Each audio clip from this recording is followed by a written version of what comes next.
লখনৌর এক সুখী পরিবার, বাবা মার চোখের মণি, মেয়ে মধু সিং।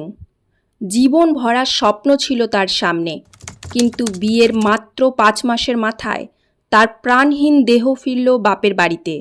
প্রশ্ন একটাই, এটা কি সত্যিই আত্মহত্যা নাকি একটি সুপরিকল্পিত খুন? हेलो हैं? कहीं जा रही हो क्या? नहीं, बोलो। सिमरन, मुझे पापा के साथ लेने आ जाओ। अभी कुछ देर में लेने आ जाओ। सिर्फ बोलना कि मुझे कल बहुत मारा है, बहुत गंदी तरीके से। प्रेग्नेंट भी हो गई हूँ। हैं? बहुत मारा है कल उसने मुझे। पी के आया, बहुत तक गंदा गंदा मारा।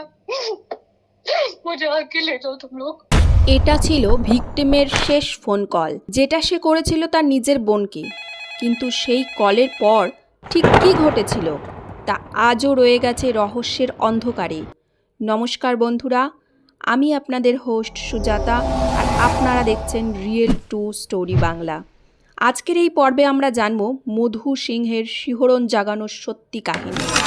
25শে ফেব্রুয়ারি 2025 মধু সিংয়ের বিয়ে হয় মার্চেন্ট নেভির অফিসার অনুরাগ সিংহের সঙ্গে। সবার চোখে সুখী দাম্পত্য জীবনের শুরু, কিন্তু পর্দার আড়ালে শুরু হয়েছিল এক ভয়াবহ কাহিনী। অভিযোগ অনুযায়ী বিয়ের আগে অনুরাগ 15 লক্ষ টাকা যৌতুক দাবি করে। মধুর পরিবার চাপের মুখে 5 লক্ষ টাকা দেয়। বাকি টাকার জন্য নির্যাতন চালাতেই থাকে। শুধু শারীরিক নয়, মানসিক নির্যাতনও ছিল ভয়ঙ্কর। বিয়ের 1 মাসের মধ্যেই মধুকে মারধর শুরু করা হয়। তার বাবা আরও টাকা দেওয়ার পরও নির্যাতন বন্ধ হয়নি। মধুকে তার বন্ধু বান্ধব, এমনকি নিজের বোন প্রিয়ার সাথেও যোগাযোগ করতে দেয়া হতো না। ফোনের কল লিস্ট, অনলাইন অর্ডার সব খুঁটিয়ে দেখা হতো। মধুকে একেবারে আলাদা করে রাখা হয়েছিল। মৃত্যুর আগে মধু তার বোন প্রিয়াকে একটা ভয়াবহ অডিও পাঠায়। সে বলে, আমাকে খুব মেরেছে, কারণ আমি বোতলটা তার সামনে রাখিনি। এই অডিও শোনার পর বোঝা যায় কেমন ভয়াবহ অত্যাচার চলছিল তার জীবনে। কোনোভাবে সেই বাড়িতে টিকে থাকার চেষ্টা করছিল, যাতে তার শ্বশুরবাড়ির লোকেদের কোনো সমস্যা না হয়।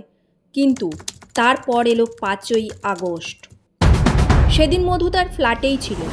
অনুরাগের দাবি অনুযায়ী সে কিছুক্ষণের জন্য বাইরে গিয়েছিল, আর যখন সে ফিরে আসে তখন দেখে মধু শোবার ঘরে পাখার সঙ্গে ঝুলছে। অনুরাগ সঙ্গে সঙ্গে পুলিশ হেল্পলাইনে কল করে। পুলিশ আসার আগেই অনুরাগ আর তার পরিবার মিলে ফ্যান থেকে ঝুলে থাকা মধুর দেহটা নিচে নামিয়ে দিয়েছিল। পুলিশকে সেখানে বয়ান দেওয়া হয়েছিল যে মধু নিজের জীবন নিজেই নিয়েছে, হয়তো ডিপ্রেশনের কারণে। কিন্তু মধুর পরিবার এই কথার সঙ্গে একেবারেই একমত ছিল না। তাদের দাবি ছিল মধু মানসিকভাবে খুবই দৃঢ় ছিল। সে নিয়মিত পরিবারের সঙ্গে যোগাযোগ রাখত, এমন কোনো লক্ষণও ছিল না যে সে আত্মহত্যা করবে। মধুর পরিবারের সরাসরি অভিযোগ ছিল অনুরাগী মধুকে হত্যা করেছে এবং সেটাকে আত্মহত্যার মতো দেখানোর চেষ্টা করছে। মধুর পরিবার পুলিশকে একটি অভিযোগ দায়ের করে, যেখানে লেখা ছিল যে বিয়ের পর থেকেই মধুকে যৌতুকের জন্য হয়রানি করা হচ্ছিল। আর সেই কারণে অনুরাগের বিরুদ্ধে এফআইআর দায়ের করা হয়। বিএনএস সেকশন 85, সেকশন 89, সেকশন 82 এবং ডিপি অ্যাক্ট 1961 এর সেকশন 3 ও 4 অনুযায়ী।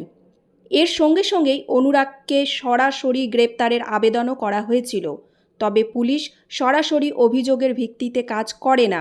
তদন্তে বেরিয়ে আসে সত্যিই মধু মেসেজ আর ফোন কলের মাধ্যমে তার পরিবারের সঙ্গে নিয়মিত যোগাযোগে ছিল। মধুর বাবা মায়ের অভিযোগ আরও ভয়ঙ্কর। অনুরাগ বিবাহ বহির্ভূত সম্পর্কে জড়িত ছিল। মধু গর্ভবতী হলে তাকে জোর করে গর্ভপাত করানো হয়। মৃত্যুর মাত্র 4 দিন আগে অনুরাগকে তার প্রাক্তন বান্ধবীর সাথে হোটেলে রাত কাটাতে দেখা যায়। এরপর আসে পোস্টমর্টমের রিপোর্ট। মৃত্যুর কারণ ফাঁসি, কিন্তু সেই রিপোর্ট নিয়ে সন্দেহ থেকে গেছে, কেননা প্রমাণের পাহাড় একের পর এক সামনে আসতে থাকে। অবশেষে পুলিশ অনুরাগ সিংকে গ্রেপ্তার করে। বর্তমানে সে জেলে, জিজ্ঞাসাবাদ চলছে। কিন্তু ন্যায় বিচার আদেও হবে কিনা সেই প্রশ্ন থেকেই গেছে। মাত্র 5 মাসের দাম্পত্য, আর শেষ হলো এক তরুণীর জীবন। যৌতুক, নির্যাতন, ভাঙা স্বপ্ন সব মিলিয়ে শেষ হয়ে গেল মধু সিং নামের এক সাধারণ মেয়ের গল্প।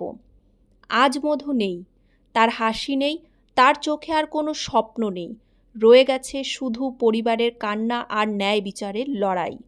অভিযুক্ত স্বামী অনুরাগ সিং এখন জেলের পেছনে, কিন্তু প্রশ্নটা এখনও ঘুরে বেড়াচ্ছে, কেন একজন শিক্ষিত সমাজের মেয়ে আজও এই নির্দয় পরিণতি ভোগ করতে হলো? যৌতুকের নামে আর কত মেয়ের জীবন শেষ হবে? মধুর মৃত্যু কি ন্যায় বিচার পাবে, নাকি এভাবে হারিয়ে যাবে ফাইলের স্তূপে? আপনার কি মনে হয়, এটা কি আত্মহত্যা নাকি সুপরিকল্পিত খুন? কমেন্টে জানান। আর এমন আরও সত্য ঘটনা জানতে চ্যানেলটি সাবস্ক্রাইব করতে ভুলবেন না। ধন্যবাদ।